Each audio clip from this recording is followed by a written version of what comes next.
Guys, welcome back to Beautiful Mind today. I just want to take this time to thank you very much for having us as your guest today.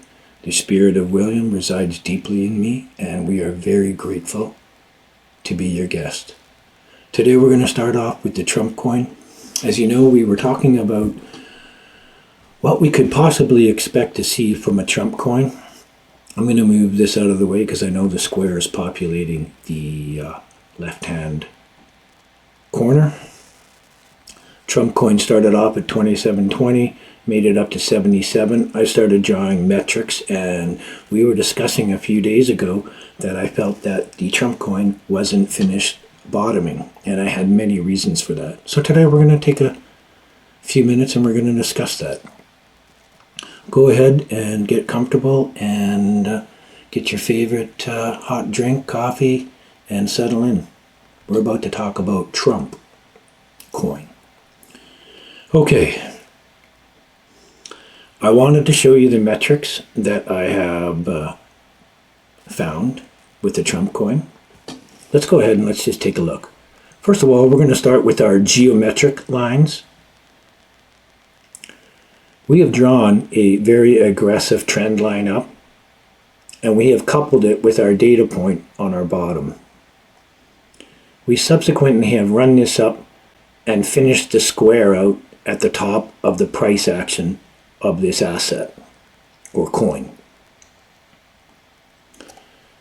From there, we get our sine wave. So, at the end of this angle squaring out here and making top, we made a lower top, and note it is below the 50% level on our Fibonacci, and note that it is below the 38 and that it resides at a level near or around the 23 mark here. What does that mean? Well, at the end of this square, and we haven't got back above the 50% level, we challenged barely the 38. It indicated great weakness. Like great weakness. Okay. So we found our levels. Now you guys know that we've been talking about channels and what happens to stocks, crypto, commodities, and any asset that gets into channels. What happens to them? Go back and look at my tutorials. We're going to cover that quickly. Channels are where we discover that if we can't retest these areas, that it will prove that there is weakness. We therefore have attached this angle of 17 degrees and ran it down. Why are we doing that? Well, what we have done is we have attached this from our highest point of our last top, and we have cut it through our next top here. It's a lower top here. This is now the vibration of the market. And when I came out and discussed this with you a few days earlier, I was indicating to you that I didn't feel we were making a low yet and that we still had more to go. So we're going to discuss this now. Well, right now you're witnessing the largest shorting campaign in history by the big three against Mr. T. The same thing happened to GameStop, where Roaring Kitty, like me, indicated to you to not sell the farm and to hold tight. I'm telling you to do the same thing too. Let's go take a look at the shorting campaign, and let's now go take a look at what we're seeing. I'm going to cover up a little bit of this Trump with the square over here while we discuss this. Every time we come back up to a channel, a previous channel, and we test the underbelly or the middle part, and we cannot get above it, that's right, weakness. We fell down again. Here's our channel underbelly. There's our channel top after our rally and reaction, refusing to break inside the underbelly. I can hear it. Weakness, that's right. Furthermore, the asset tried to retest this area, fell down. We retested a new topping area of an old bottom. Okay? This old bottom right here, guys, so hopefully I haven't covered it in the square. All right? Okay, so we've come back up. We've tested these areas now. We went down. We've made another bottom subsequently. We'll refer to the square in a few minutes with price. So I took an angle, this angle, which is the very same angle as this angle, and I applied it, measuring the period. Now, note where this angle, which is the same angle as this, these cross. We had a leveling top here. And it wasn't until this second crossing of our low angle from our low, cutting through our low data point here. This angle, which is the same angle as our moving up and trajectory angle here, crisscrossed this area here. And we experienced a top and another move down. What are we looking at moving forward again now? Well, we come back up and we have re-challenged this part of the channel. Failing to take this area out and getting above this area would indicate further weakness, and we would be breaking down and moving down. Let's now go take a little look at what we could see possibly happening using our square. The Trump coin made it up to 77 on this square here. It is subsequently had a starting and a low at 27, which is a 90-degree angle from the beginning. The Trump coin actually started at $6.24. However, it was released at 27 on the exchanges, most of them. Let's take a look at the vibration between 77 now and our square of 9. Our next move back, or where we could see price become conjunct with 77, was a price of 46. This 46 level here is on our square. Okay? Look at this resistance level right here. Sorry if I've got that covered underneath there, but this is this level I'm talking about right here. All right? Right here. Okay. What's the next move down if we're unable to stay above 46? Well, we move down to the next conjunction in price, and that is, that's right guys, 23. We're stabilizing a little bit right now at this 24 and 25 here, right? We're right on a 45-degree angle here. So, are we going to fall further and be retesting these areas? Well, it looks likely and possible that we could be experiencing some further downside. Now, why have I placed this angle here? Okay, well, this angle is the same angle as our topping angle at 17. So naturally, I would take it to these topping areas and place it there on our last major resistance level. That's right, that's how you find it. And when this passes over and maybe gets a higher, we would move this angle over to this next top here, or here, on this angle. So what I'm saying is, you would take your chart, and you would be like putting the angle here. And then we would know this is a bounce off area. If we don't get above this, great weakness will ensue, and we will be moving back down rapidly. Now, if we do break down underneath this area here at 25, the next area would be conjunct with 77 is 23. Okay. Failing to hold this area and have a headbutt in this part of the channel at say 27 and getting a rejection there, we would be moving down to the next level, right? Which is 21. And then if we didn't hold this level and did a headbutt off of this, we would be moving down to the next metric, which is 19. And I feel that we could still make a move to 17. I mean, it could be a bold move down. There's a very heavy shorting campaign going on with the big three.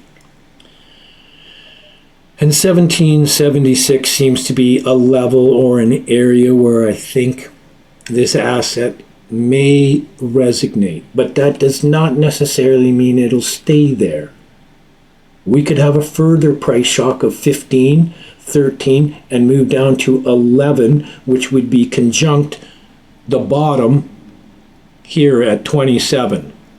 So I'm stating that it is possible. We could make it down to here. Not saying we are, but there is a very, very big campaign against Trump right now. And nobody in those big three want a Trump coin going into your wallet, right? That's why they're selling all these ETFs at BlackRock and Vanguard and State Street. They don't want you to buy Bitcoin. They don't want you to buy a Trump coin. They don't want you to buy an XRP. And this is just the way it is, guys. You know what I realized? That I was entirely the whole time recording this with my face and not the square. So let's go reset that. Alright guys, sorry about that. I realized that my face was in the way, and my face is not as important as what we're discussing. So, heading back to the chart again really quickly, I just wanted to reiterate, 77 is right here. 23 and 46 are conjunct 77. We were talking about this 46 level right here, okay? Look at this level, okay? Failing to get above this level of 46 indicates weakness, and we will be moving down to the next ring and conjunct with 23. Is that the case? Well, come on, guys. Like, look, we've come down to 25 already, all right? And we haven't broke above this channel. Remember, we were talking about these channels just earlier here a few minutes ago.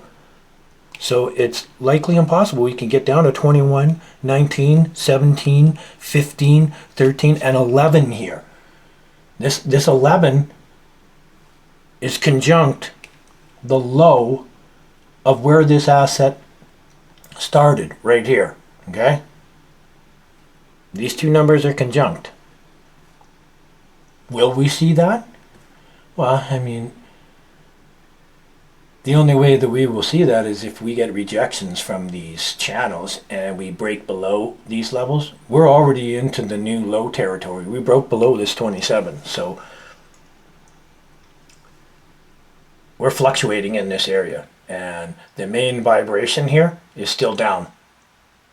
And until we get a major confirmation that a low is in place, we will be slowly grinding downward and sideways.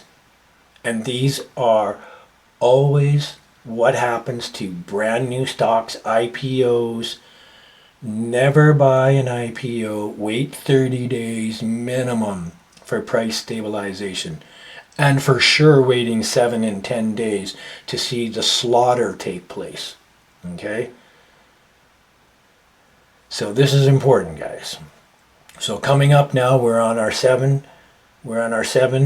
downward, and we're coming up on the 9-day soon, or the 10-day. And Gann talks specifically about his 7 and 10-day rules, and we're just going to talk about them really quickly here. This book,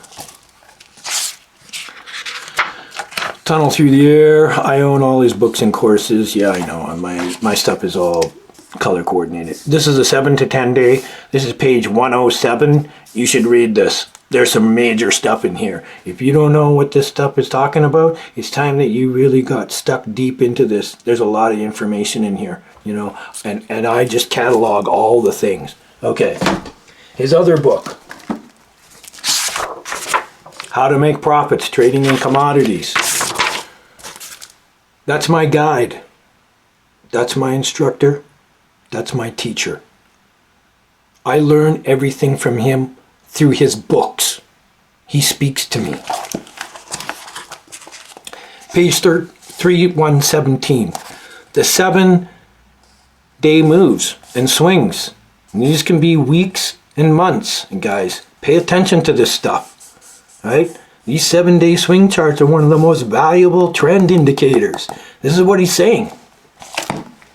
Okay. After 7 to 10 days, we should experience some price stabilization and a realization that this may have found an equilibrium. This does not mean that that will be the case. Anyways, guys, I've given you a bunch of reasons why I feel this has happened. I could give you a bunch more mathematical stuff.